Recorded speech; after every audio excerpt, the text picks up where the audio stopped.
أما بعد فأعوذ بالله السميع العليم من الشيطان الرجيم بسم الله الرحمن الرحيم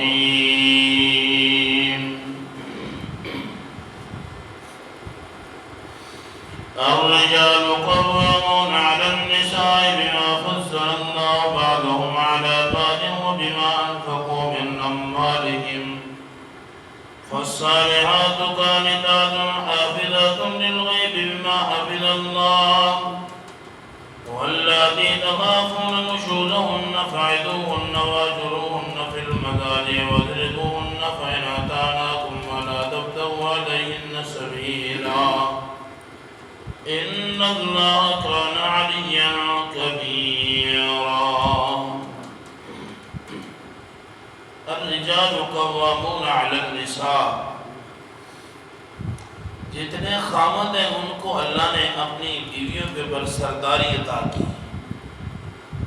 ہر خامد اپنی بیوی کے لیے سردار ہے.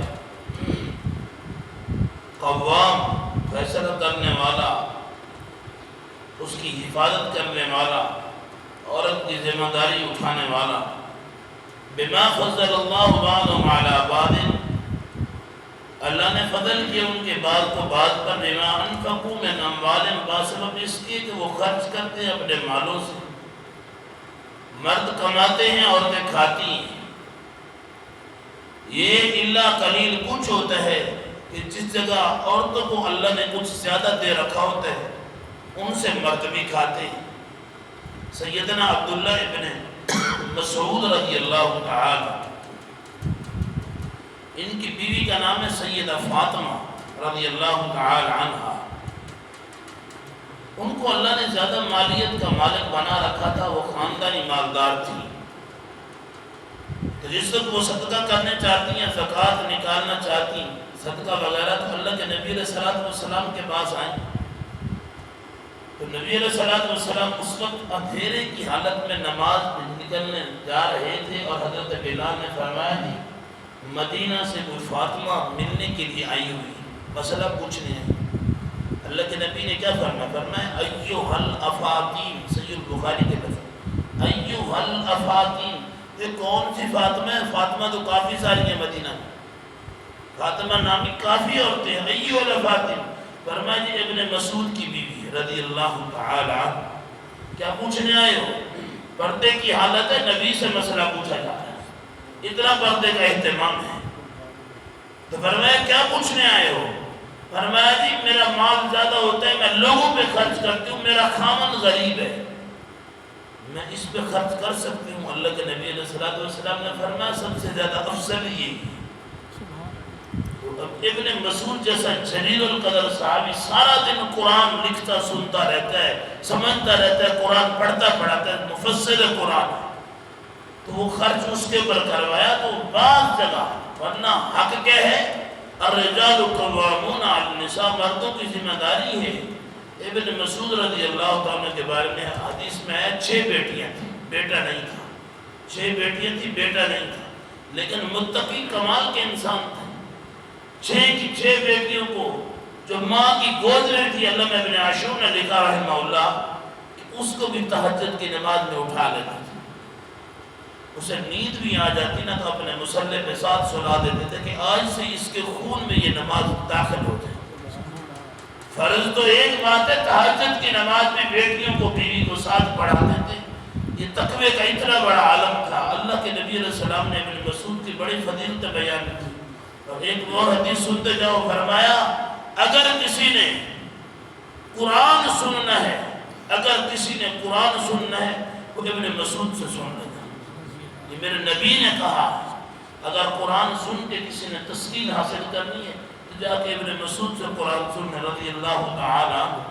برحال الرجال قوامون علی النساء، خاوند اپنی بیویوں پہ سردار ہیں، مرد اپنی بیویوں پہ سردار ہیں. بما فضل اللہ بعضهم علی بعض، بسبب اس کے جو اللہ نے فضیلت دی ان کے بعض کو بعض پر. وبما انفقوا من اموالهم، کیونکہ وہ خرچ کرتے اپنے مالوں سے ان پر. فالصالحات قانتات، نیک فرما بردار عورتیں، حافظات، حفاظت کرنے والی للغیب بما حفظ اللہ، اللہ جس طرح ان کی حفاظت کرتا ہے وہ اپنے خامد کی ناموجودگی میں ان کی عزت کی حفاظت کرتا ہے۔ اللہ ہمیں بھی نصیب فرمائے۔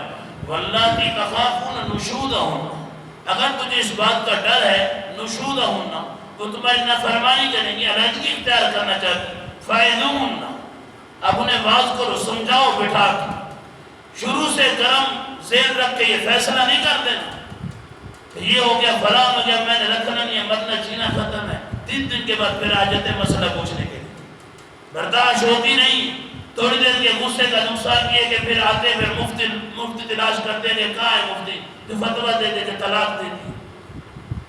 اللہ کا قرآن کہتا ہے فائدون، انہیں سمجھاؤ، وہجرون، ان کے بسترے علیحدہ کر دو، کچھ دن کے لیے سزا دو انہیں، ان سے کچھ کھانا پینا، کچھ ڈانٹ ڈپٹ، کوئی طریقے ہوتے ہیں، اس کے بعد فرمایا اگر سمجھ نہیں آتے وضربون، تھوڑا بہت مارو بھی صحیح، وضربون، سمجھانے کے لیے تھوڑا سمجھاؤ انہیں، اگر نہیں سمجھتی تو قرآن کے بعد الفاظ ہیں فرمایا فطلقون، انہیں کیا کر دو، طلاق دے دو، وَإِنْ أَطَعْنَاكُمْ، اگر وہ تمہاری اطاعت نہ کریں فَلَا تَبْتَغُوا عَلَيْهِنَّ سَبِيلًا، پھر ان کے اوپر کوئی اور راستہ تلاش کرو، انہیں چھوڑ دو، إِنَّ اللَّهَ كَانَ عَلِيًّا كَبِيرًا، اللہ رب العزت جو ہے وہ بلند ہے، بڑے ہیں، تو إِنْ خِفْتُمْ شِقَاقَ بَيْنِهِمَا فَبَعَثُوا حَكْمًا مِّنْ أَهْلِهِ حَكْمًا مِّنْ أَهْلِهَا، اگر تمہارے درمیان پھوٹ پڑنے کا خطرہ ہے، صلح کروانی ہے تو پھر کیا کرو، فَبَعَثُوا حَكْمًا مِّنْ أَهْلِهِ وَحَكْمًا مِّنْ أَهْلِهَا، ایک اس کے خاندان سے بڑا بٹھا دو، ایک اس کے خاندان سے بڑا بٹھا دو، حاکم بٹھا دو، ان یریدا، اگر وہ ارادہ رکھتے اصلاح صلح کرنے کا، یوفق اللہ بینہما، اگر خلوص نیت سے صلح کرتے تو اللہ بھی ان میں اتفاق پیدا کرتے ہیں، یہ نیت تو ہو لیکن مرد کہتے ہیں چند دن میں اپنا کام کروا لوں، کوئی کہتے ہیں لذت حاصل کرنے کے لیے، عورت کہتی ہے میں مال بٹور لوں، یہ ہو جائے گا میں اس کو یہ کر دوں گی، وہ کہتے ہیں میں یہ کر دوں گا، یہ ختم ہے، پھر کبھی جوڑا نہیں بچ سکتا۔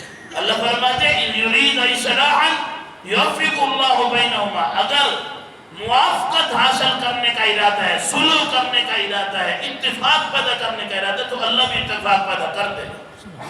ان اللہ کان علیما خبیرا، بے شک اللہ رب العزت علم والے اور خبر والے۔